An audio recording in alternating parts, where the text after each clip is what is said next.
special. During the summer, a party of scouts set up tents in a field beside the line. They bustled about arranging things, but were never too busy to wave to the engines as they passed. "They've come for their annual camp," exclaimed Duncan's driver. "It's a sort of holiday for them. Their leader has been to see Mr. Hugh, and he says that the boys can work on the railway for us." "Sounds a funny sort of holiday to me," said Duncan doubtfully. "Lots of people do it," continued the driver. "The Tallyclin Railway, where Sir Handel has gone, has most of its work done like that. The scouts are going to help us. You know that place near the top station where the ditches are bad and we have to be careful when it's wet? Well, the scouts are going to put that right for us." The engines were pleased because they didn't like having to slow down there in wet or frosty weather. It was anything but frosty at present. Each day the sun shone and it became hotter and hotter, too hot even for holidaymakers to lie on the beach. Every train was full. The scouts were hot too. They rested thankfully as the trains passed, but their cheerful waves became wearier as the week wore on. On the final day of their camp, Duncan toiled uphill with the last train. He was looking forward to a rest under the trees at the top station. As Duncan neared the place where the scouts were working, he whistled to warn them he was coming. Then he saw a figure crossing the line in front of the train. Duncan's driver put a hand on his brake. "Steady on, Duncan," he warned.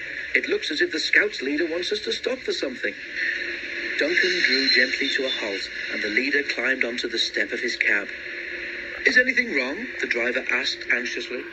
"Not yet," replied the leader, "but I'm afraid there might be unless the boys have a drink. Can you drop off some pop or something when you next pass, please?" "No problem," replied the driver. "I'll see the refreshment lady when we reach the top station." But when they got there, the driver came back from the refreshment room with a long face. "Not a bottle to be had," he moaned to Duncan. "Everyone's as thirsty as those boys. So now what?" Duncan didn't know. He thought so hard that he began to feel thirsty himself. Then, suddenly, an idea came to him. "Isn't there a shop near the station by the lake?" he said. "Perhaps the lady there—" "Of course," interrupted the fireman excitedly.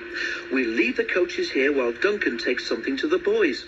We can just get back here before the train is due to leave, but we must hurry." While the station master telephoned to warn the shop lady, Duncan set off. The shop lady met them at the station. "I haven't much myself," she said, "but the lads are welcome to what there is." A little later, the scouts heard a whistle, and Duncan puffed into sight. He stopped beside them, and his driver handed down the drinks. The scouts cheered him. "Not me," he told them. "It was Duncan's idea." So they cheered again, and thanked Duncan instead. "It's nothing," he said modestly. "You're helping us. It's only fair we should help you, too."